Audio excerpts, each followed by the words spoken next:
What's going on, everybody? It's FREEDO here for Your Overwatch. With the Role Queue beta going live Tuesday, thought it was a good time to come out with our best and worst heroes video for the brand new format, which mixes up things quite severely, especially with the new balance patch. So if you watched OWL at all, you would know that there is a new GOATS composition. Yes, it's true, not even an atom bomb can kill the GOATS comp. The pros have found one in 222 as well, and it consists of Mei, Reaper, Lucio, Moira, D.Va to close the gap, and Orisa because she's the best tank on that patch. That's what they're running a big percentage of the time, but it's actually quite interesting how it developed, because at first, because everyone knew Orisa was the best tank, there was a lot of Orisa hog, because it was so hard to stop the medium range poke pickoff battle with D.Va, as we've already described over the last few weeks of D.Va getting weaker and weaker. But to beat that, what pros have done is take two damage characters that just flat out beat that combination, where Maywall can interrupt it, and of course, Reaper just runs up on Roadhog, doesn't even care if he gets hooked sometimes.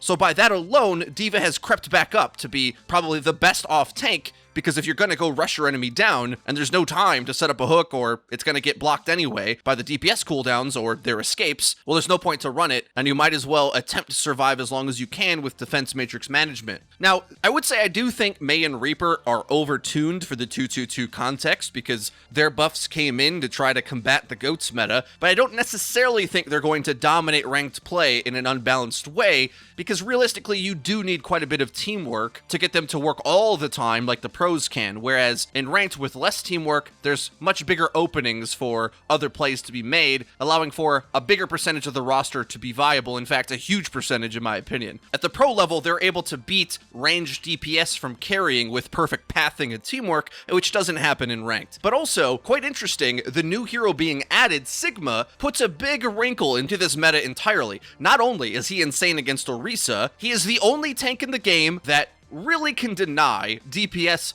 Wing towards him so hard because he can straight up win duels. His Accretion Rock into Hyperspheres combo bursts targets down so quickly and so reliably, just constantly shelling out damage. I don't think the brain dead rush the tanks down strat is going to work quite like it does on the Overwatch League patch. Sigma can just straight up say no to that because he brings so much damage to the table, whereas on the old patch, you start to think like, what tank can duel Reaper? All of them, the best they can do is run away, other than Roadhog hitting a perfect hook combo, but that's not nearly as reliable as Sigma just straight up having his primary fire have a chance to win the duel outright. No other tank has that kind of burst damage, so him adding that to the game, I do think he has the potential to deny that playstyle. So overall, I'm much more interested in what the pros are going to be playing on the playoff patch when they finally get Sigma and all the balance changes that comes through for 222, which has been the patch we've been playing and the patch we'll get on Tuesday when Role Queue Beta goes to the live game. So with that behind us, let's look forward ahead to what the real meta might look like once all of these components are put together. Overall, I would say the good news is that the role lock really has accomplished narrowing the gap between tiers of picks. Lowering the power creep has really allowed for individuals to shine playing heroes that maybe don't have the max potential at the highest level of play, but throughout the various gradients throughout the skill tiers of Overwatch, you're going to see a lot of variation have success, which I think is a beautiful thing for the game. There's a lot of ways I can go down to explain that, but I think the most simplest version would be, right now, I would say if I had to pick a S tier damage pick, it would be Hanzo. Even with one less Storm Arrow, doesn't matter too much. He has pick-off potential, an outrageous range tank bust, mobility to escape, flank, get on high ground easily. He does everything. But that's only really actualized when Hanzo's maxed out. If you can't win your duels with him, or if you don't have the teamwork to prop him up and play around him as a team, you're not going to get the same value that the pros do. It's just not going to happen. So the good news with that, you can kind of think of a lot of other range damage dealers to be quite strong. Me personally, I love Soldier, who on paper shouldn't be as devastating of a pick as Reaper or Mei, who have stronger cooldowns, or Widow or Hanzo, who at the highest levels of play should be able to just duel me outright with headshots from range, making my pick just terrible and unplayable. But in the rank context, I think Soldier's an insane pick, because he can go off on his own crossfires, can pocket himself, and unlike in the GOATS meta, his 20 damage shots now I think look incredible again. Before they buffed him so that he could have a chance maybe to break a shield, was still pretty bad. Now he looks decent. And I know Liam's really good at McCree as well, which we all know the interactions of how these characters work, right? McCree's more exploitable, less mobile, but more punishing with damage. And we start to go down the entire cast of ranged DPS as a concept, they all look playable to me. If you play your angles right, Pharah is sick, Junkrat does a ton. The only one that I would say you should be a little bit cautious of is Ashe, who I think takes more skill possible to get the same value as other picks, but if that's the hero you're good at, she's definitely fine as well. Flankers, these are really close neck and neck as well. Sombra traditionally was viewed as the most oppressive, powerful character, but with ult charge rates being lower, there is a longer period of time that you go without having EMP that you start to wonder, should I just play a more direct damage dealer that has a chance of getting a pick off? Probably still be played a high degree at the highest levels of play, but as difficult as always to use at lower ranks. Otherwise, in comparison, Doomfist and Genji are really close. Genji's ult builds fast enough that you do get Dragon Blade really quick, oftentimes faster than support ults, and as long as the map has places for Doomfist to launch himself from with walls nearby to punch you into, Doom looks good. Genji similar with high ground mobility and flank routes. The only one that I think you kind of need to put some pause to is Tracer, who on a wide open map like Busan Sanctuary, where yeah, there's some cover but not a lot, Tracer looks good there. Closes the distance really quick. Pulse Bomb buff helps her out. Fast charging ultimate, another plus, but generally I think a lot of times you will be better off just playing Reaper because he can kind of flank too. Shadow Step got massively buffed. It is incredibly good at flanking now. I know some people think it's still bad, but I think in just 2 seconds of seeing anybody who knows how to use it when it needs to be used, to set up for drop engages from the high ground, to just straight up go alpha teleport at the enemy. What pros do is telly straight in Wraith form immediately to guarantee they close the distance, and once you do that, well, he just full on dive commits, has insane lifesteal, holds his ground, and, well, destroys you, really. So any map that has more cover, or if you need to fight the tanks more, Reaper definitely is better than Tracer. It's only in spots where Reaper would fail to close the distance, or there's no high ground involved, where I would advise Tracer's better. But again, like many comparisons in this video, it's not so far off that you're like losing your team the game if you play Tracer. It's just that Reaper so reliably farms tanks and kills things without much effort that if you're going up against a Reaper and you pick Tracer, it's gonna be hard to inflict the same amount of hurt to their team as the Reaper player will do to yours. So what are you trying to say, FREEDO? Everything's good in the damage category? Kind of. As far as power level goes, I see 2 tiers. S tier, I'd probably put Hanzo and Mei, but a really close, narrow A tier, where map and matchup specific, they all can work. You actually really do have to focus on counter picking now, because the team comps you build in 222 are less powerful overall, so it's harder to have answers to everything at once. Your individual game and individual experience is going to matter a lot more than a meta list, which don't worry, we will be making more content on the interplay and specifics of that. It's just without making this video 3 hours long and getting it out in a month, it's hard to go over all of them, of course. But in short, I would say if you can use the map to make space for your damage pick, it's probably playable unless the enemy overly commits to counter you. And a percentage of that comes from the fact that I think that the tank category is much more stable than I think a lot of people assumed it would be. I may be the only one who thinks this, but I don't believe Orisa is going to be the be-all end-all tank anymore. And the tanks, just like the damage, really need the right map to work, but there's a lot of times on maps where I feel at a loss to know what to pick because the enemy can actually counter all of the tanks if they pick the right hero. So again, we may be in a great place with Overwatch that it's very difficult to play a single comp on every single map because of how wide the cast of playable characters are. Let me give you an example. I think Orisa finally gets dethroned from her top meta prowess. You think of a map like Paris, one of the best Orisa maps in the game. You can sit there with a Bastion, and it's just an Orisa dream. But now you can play something like Sigma Diva, and the two of them have enough damage denial and pressure onto your shield and damage and good ultimates that tank line just takes space up against you. Same thing with Orisa Hog, whether you play Sigma Diva or Sigma Zarya, which I think is the strongest, it just looks completely unplayable. So Sigma, I think, wrecks that dream that Orisa is just going to be meta forever. It just can't happen in my opinion. But I also think Sigma is incredibly exploitable himself. So it's not like he's on top of the meta either, because he's incredibly exploitable to Winston, who zaps through his shields. Rein Zarya as well runs up on him if the map is right for it. And Rein, man, I gotta tell you, he's starting to look like one of the most stable picks in the game in comparison to all of these, because he's the only one that, as long as the map is good for him, I can't look at him and say, well, I can easily counterpick him. Not really, which I was shocked to kind of find out over the course of playing these past couple weeks. I originally thought, well, Sigma was just going to power creep Rein. He just does more things than Rein. But I think when you start playing Rein again, like Liam said in his video recently, you're going to be shocked at how reliable that steadfast ability is. It's supposedly only 30%, but the ramifications of it are so much more than that. Put it this way, boops are so insignificant against Rein now, if you use it on him, it's like you're wasting that cooldown. Where it used to get instant value, Reinhardt's just out of the play, might as well be dead, getting booped to Narnia. Now it sort of whiffs on him. This isn't exactly, but it's sort of like Orisa being able to press Fortify each time up against the boop. Granted, it's only a percentage change, but realistically, it kind of feels that way, where Rein can impose his force and keep pressing W. That passive gets a ton of mileage in game, I cannot stress enough. And I really hope it does turn this way, because I think Rein being a top meta pick is important for the player base of Overwatch. We all love playing Rein. The interactions with him feel good.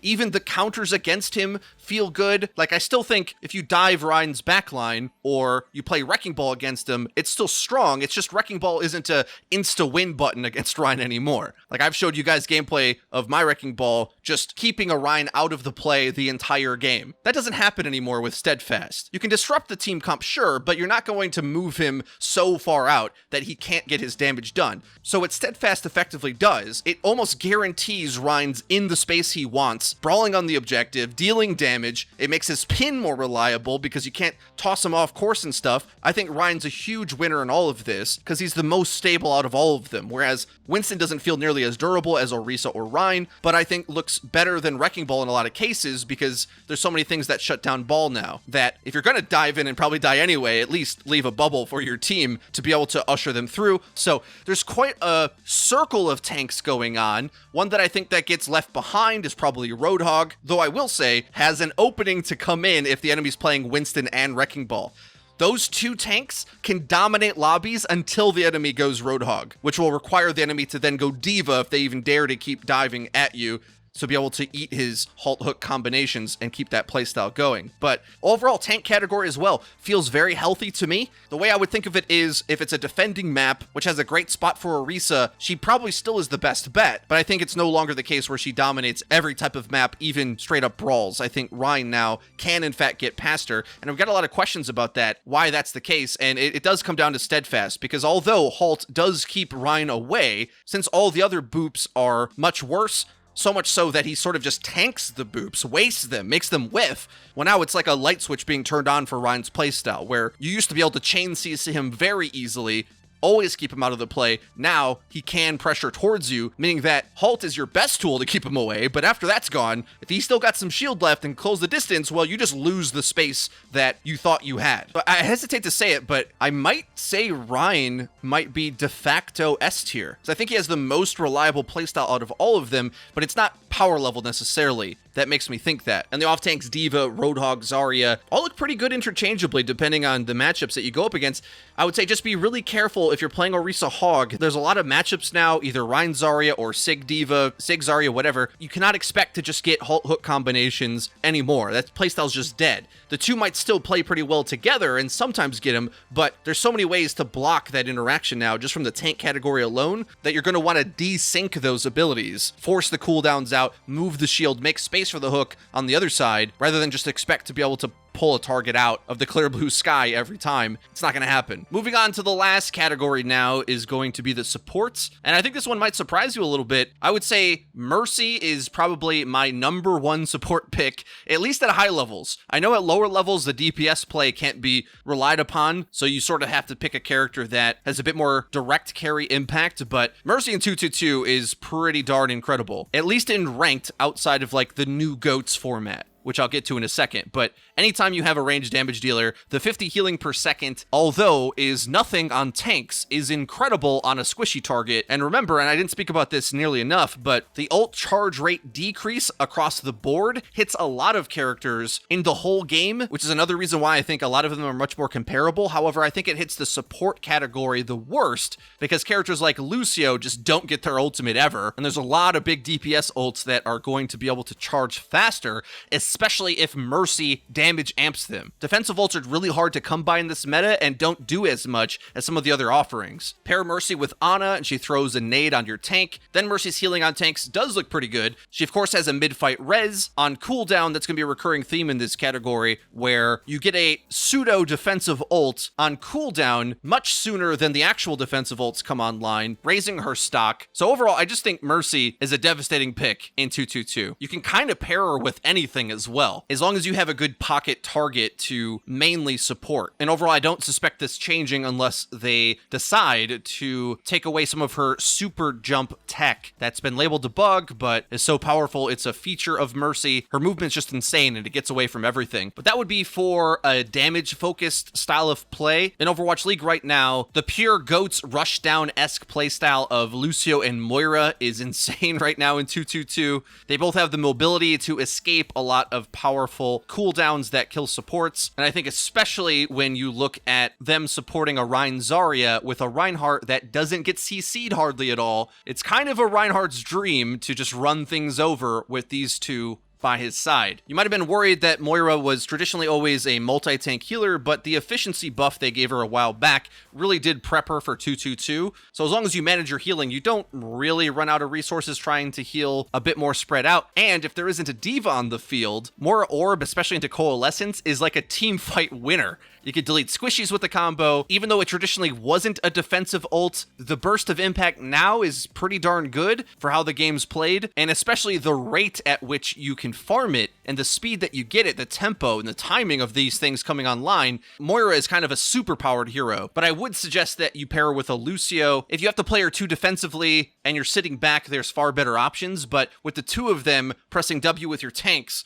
they really can do a lot of work. And I would say the pair of them are in S tier, but otherwise they would go down to the bottom of A tier for me, if used separately. Though granted, some maps Lucio just does too much to help the team get across impossible areas of the map that he is sort of a must pick anyway, even if his direct power level isn't quite there. And remember, up against that enemy Reinhardt, Lucio's boop is nowhere near as good as it used to be. Another huge winner in all of this, I would say, is Baptiste. If the team fights are in a slower pace, Baptiste is a huge winner because he has so many options in how he can play. He can get crossfire damage in like he's a DPS, where other supports are forced to kind of sit around and wait and do nothing. His mid-fight healing is insane, so much so that just like Moira, he gets his ult very fast, which is team fight winning, with the click of a button to pick something off, either by him shooting through it or a teammate. An immortality field, just like Rez, looks way better than trying to rely on defensive ults to protect yourself up against some of the biggest combos in the game, but keep in mind, there's way more interplay with it as well. It has the potential to save your team, of course, but Sigma ult raises you out of it. All the CC in the world can disrupt you from it. It can be hacked and all sorts of other things, but overall, having it early is way better than having a defensive ult too late. So I actually rate him quite highly. He only starts to look really weak when dive comes in too hard on you. However, I think that's when you do switch to Brigitte. As I've made a video about it, I think Brigitte is incredibly underrated in this format, but I don't suggest you play her in those medium range engagements where Baptiste or Mercy looks a lot better because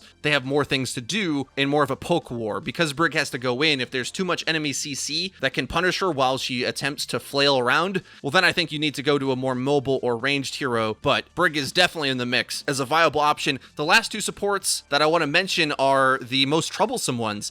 Zenyatta is just so easily exploited in this format that I almost want to say that he's the only character in the entire game right now that I nearly want to put him in B tier in his category. But there's an asterisk there because if you're good enough, well, he's just going to pop off, kill things, and do all the things Zen does as long as he's set up. But his healing in the mid-fight's not that great. Granted, Discord Orb is amazing, but he doesn't have the escape of Mercy or Resurrect on cooldown, and like we've been saying, Transcendence takes a while to charge. It is faster than Sound Barrier, of course, but Zen's just an exploitable glass cannon, and I think kind of a liability against a lot of the things that are good. Just about any damage dealer in the game that you can think of can kind of manhandle him, so I would just say proceed with caution with Zen. Instead of Zen, I do prefer Ana a bit better, but I also am a bit worried for her as well. Because a lot of these other supports either hold their ground better or just straight up escape. Ana, like Zen, is exploitable, but has more tools to defend herself and get value out, even if she gets traded. It feels oftentimes to me, there's a lot of cases where Ana can hit a big anti-nade in this meta, which can win the team fight, but she goes down. But if you're playing with a Mercy, well, that's okay, because you can res Ana back, and you have a ton of mid-fight healing and output. Keeping in mind, of course, Ana anti-nades Transcendence anyway, gives you nano boost, which pairs insane with a ton of different damage characters that are hot right now. You know the enemy is going to have squishy characters, so it's not like the nano won't get value. Put it on just about any DPS character they can frag out. Combine that with extra damage amp from Mercy, you got Dragon Blades doing one-hit kills, Pharas are unkillable. There's a lot of plays to be made with that. So although Ana definitely has a ton of potential on the higher end of things. Note that she probably is the hardest one to play out of all of these because she has no escape and everyone else who's good right now does. Keep in mind as well, going up against characters like Reaper and Mei, both of them cleanse anti-nade. Going up against Sigma, it can feel impossible to get your shots past his shield. He pretty easily puts it in your face and then you just do nothing. So there are some matchups that she definitely can shine, but you gotta be a playmaker on this character, hitting big impact abilities. Otherwise, if you're just sort of sustaining and trying to be a straight up healer, there's other characters that do that far better right now. But that's everything. Talked about all of the heroes in the game. I hope you did enjoy this video breaking down the role queue beta meta. Goes live on Tuesday. I hope it was useful. You're not going to want to miss out. If you haven't had a chance to play on the PTR yet, I think you're going to really enjoy this meta and see what I mean with how viable most of the heroes are in the game as long as you're on the right map for them. It's a great place to be in playing Overwatch, kind of a dream meta. Not only is role queue great, but the meta is pretty darn good for it as well. Few balance tweaks here or there could improve it a bit, but overall, I'm incredibly happy. And this video's been fairly difficult to make with so many things being quite good. We'll have to continue to make more content, especially getting into the specifics of how maps and matchups play a big role in what character you want to be picking when. But that's been it for today. If you have enjoyed the video, please be sure to leave it a like. It really does help us out, lets us know that you're enjoying the content. And if you haven't already, please subscribe and be sure to hit the bell icon so that you get notified when our videos go live. Link to the description is our Twitter, where we tweet out news, updates, and dank memes. That's been it for me. I've been FREEDO for your Overwatch. We'll see you guys next time.